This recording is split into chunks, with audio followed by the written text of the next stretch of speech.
Have you ever found yourself lying down in exhaustion, silently thinking, if only someone could help me out of this?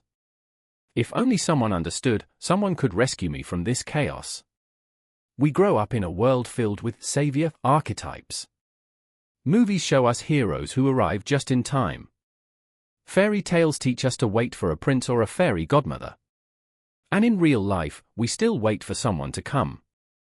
To advise us, to pull us out of the mud, to show us the right path. But then one day, you come to a powerful realization. No one is coming. There's no one assigned to change your life for you. No one can live your life for you. No one is free enough to keep rescuing you. And no one understands you better than you. And that is the moment you awaken. It's the day you stop complaining and start taking action. Stop waiting and start building. Stop relying on others and start believing in yourself. Bullseye in this video, I want to share with you. The moment no one comes to save you might actually be the beginning of a truly powerful life. Speech balloon if you've ever felt lost, exhausted, or ready to give up. This video is for you. Write down pointing backhand index, leave a comment saying I choose to change if you're ready to stop waiting. And finally step into your own life. Part 1. We grew up believing someone will come to help. From a young age, we were taught how to wait for someone. As children, when we fell down, our parents picked us up. In school, when we struggled with homework, teachers guided us. When we felt sad, we turned to friends, looking for comfort, for a shoulder to lean on. We learned early on. Right pointing backhand index if I'm in trouble, someone will always come to help. And that belief wasn't wrong. Because in the early stages of life, we do need others. We need care, love, and guidance to grow. But here's the problem. No one teaches us how to stand on our own. No one ever says that one day. You will have to be the one who saves yourself. We grow up. But emotionally, we often stay dependent. When life gets hard, we look for someone to talk to. When we feel lost, we hope someone has the answer. When we break down mentally, we wish someone would notice and lift us back up. And when that doesn't happen, we get disappointed. We feel abandoned. Sometimes, we even blame the world for not caring enough. But the truth is, no one lives close enough to fully understand what you're going through. No one knows exactly when you're at your lowest. No one will knock on your door and say, I'm here to rescue you. Because they're all fighting their own battles, too. We often believe the world owes us support. But it doesn't, the world doesn't owe us anything. And the more we grow up, the clearer it becomes. Right pointing backhand index, no one is obligated to save you, or not even the people who love you most. This isn't a bitter truth. This is a wake-up call. Because only when you stop waiting for someone to come, will you finally discover the one person who can truly help you. Part 2. The shattering moment, when you realize no one is coming. Here's the truth. We don't change because of advice. We only truly change when the pain gets too heavy. When we've waited too long, and no one shows up. I still remember that moment in my own life. I was struggling at work, emotionally drained, and unsure why I was even trying anymore. I used to think, maybe someone will notice. Maybe someone will check in. Maybe my boss will encourage me. My friends will reach out. My family will realize I'm tired. But no one did. No message. No hand reaching out. Not even a look that said, I see you. I know you're not okay. I sat alone in a dark room. My phone lit up a few times, just ads. I kept refreshing social media, not to see anything, really. But because a part of me hoped something would happen. That someone would remember me. And then, nothing happened. Just another ordinary night.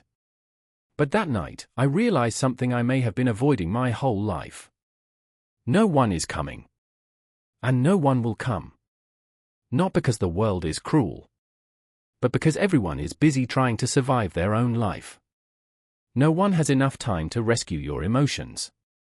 No one can read your mind, especially if you can't even name what you need. I used to think that was harsh, brutal, lonely. But after the silent tears that night, I saw it differently. White right pointing back hand index. This isn't the end. This is the beginning. Because when you stop hoping for someone else, you begin to tap into your own strength. You begin to ask, if no one is coming, what can I do? If no one sees me, who can I become for myself? If there's no answer, can I carve my own path? And from that empty moment, something incredible happened. I stopped waiting for a rescue. I just wanted to live truthfully, on my own terms. No more pretending to be strong so others wouldn't worry. No more playing the I'm fine role just to keep the peace.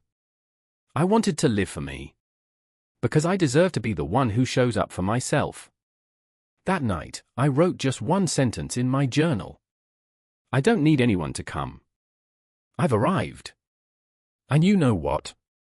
White right pointing back hand index. The moment you stop waiting for someone else is the moment you start to change. Part 3. Self-reliance isn't coldness, it's awakening. When you stop expecting someone to show up, at first, it feels empty. Utterly empty. No one left to hope for. No one to lean on. No more roles to play, waiting for others to approve or feel sorry for you. But then, within that emptiness, you begin to realize. White right pointing back hand index. There's still one person who has never left you, yourself. I stopped waiting for messages. Stopped refreshing social media. And for the first time in years, I asked myself, if no one lifts me up, can I stand on my own? If there's no more advice, can I find the answers within? If no one is coming, then maybe I'm the one who should come. Self-reliance, to me, stopped feeling like cold distance or isolation. It wasn't about pretending to be tough or carrying the weight of the world. It became something softer, something clear. I have the right to lead myself. I don't need to be rescued, I need to be in charge. I began changing the smallest things. No more complaining on Monday mornings. No more snoozing the alarm 5 times. No more waiting for someone to invite me to the gym. No more craving approval from my boss or coworkers. I got up because I chose to live consciously.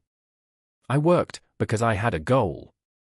I exercised because I wanted the health to walk beside myself for the long haul. Those small actions? No one noticed. No one praised. No one called my name. But I noticed. I gave myself credit. I knew deeply. I'm doing what's right for my own life. Self-reliance doesn't mean you never need anyone. It means you don't depend on anyone to get started. You can still ask for guidance. You can seek advice. You can receive help. But if you don't take the first step, no one can walk the journey for you. I used to think that being self-reliant meant needing no one at all. Now I understand. White right pointing back hand index. Self-reliance isn't about not needing others, it's about deciding to never abandon yourself again. I rewrote my life plan. Nothing fancy. Nothing dramatic. Just 3 things every day. Do one thing good for my body. Do one thing good for my mind. Do one thing that brings me closer to the person I want to become. And now, I live as if no one's coming, and that's okay. Because I'm here, ready to show up for myself. Part 4. When you stop waiting, you start leading yourself. Something remarkable happens when you stop waiting. You don't just release expectations of others. You start to see clearly you're capable of far more than you ever imagined.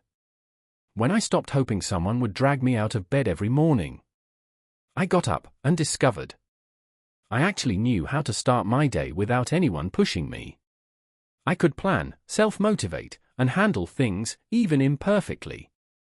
When I stopped wishing someone would lift me up when I felt down, I wrote down what I was feeling. I sat with my emotions, no avoidance, no acting. I learned to hold space for myself like a loyal companion. And then, I realized something deeply important.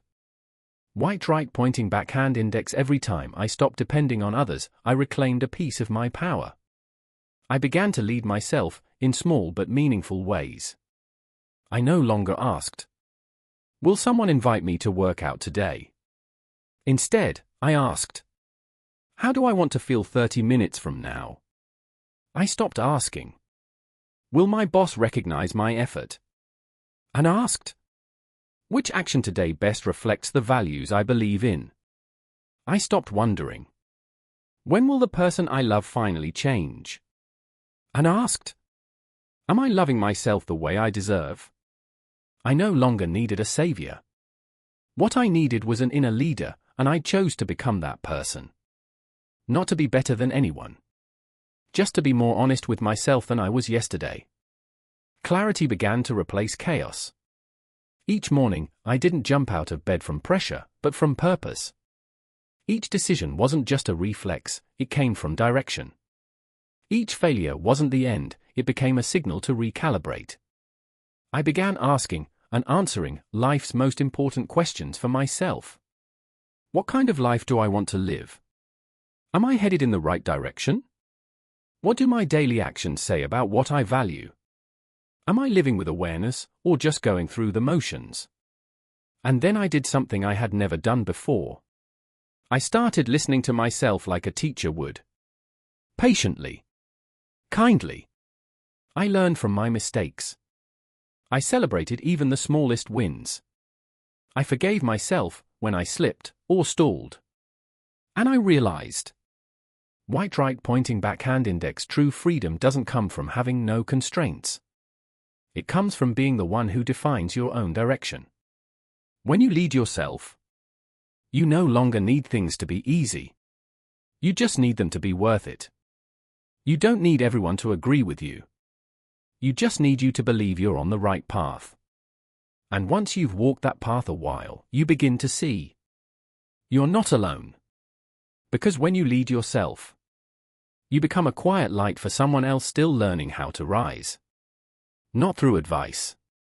Not through grand philosophies. But through the living proof of a person who chose to own their life. In the end, I didn't become a better version of myself. I became a clearer one. And that clarity was enough to make sure I never go back to that old place of waiting again. No one is coming to save you. No one's going to knock on your door and say, "I'm here to help you live a better life."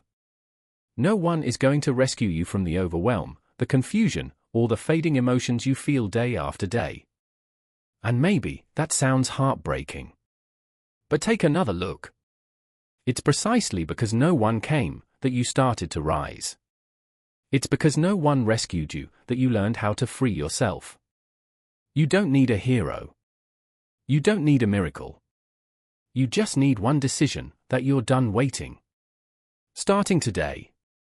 No more waiting for recognition to feel worthy. No more waiting for the perfect timing to change. No more waiting for motivation to act. You are already enough. You have the right to lead yourself. White right pointing backhand index, and the life you desire begins with the steps you choose to take today. Speech balloon if you're in a phase of exhaustion, procrastination, or feeling left behind. Remember this. No one coming may sound like bad news. But it's also the best news of your life. Because from now on, you don't have to depend on anyone. You are the one who will change your life. White down pointing backhand index, leave a comment below. I'm done waiting. I start today. And if this video awakened something in you, support it with a like, subscribe to Everyday Momentum, and share it with someone who might need this reminder too. See you in the next video, where we'll keep walking this journey of mindful and self-led living, one day at a time.